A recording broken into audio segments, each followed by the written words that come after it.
Pemirsa, keberadaan gas LPG 3 kg di Kabupaten Oku langka hingga warga rela berdesak-desakan antri untuk dapatkan gas tersebut.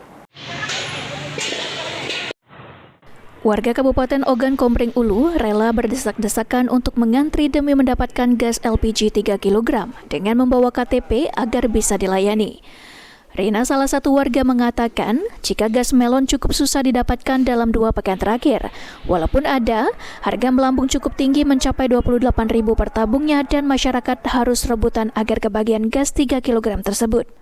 Dengan kondisi tersebut, warga mengaku terpaksa memasak air menggunakan rice cooker. 3 hari. Jadi kita masak selama 3 hari itu pakai apa, Bu?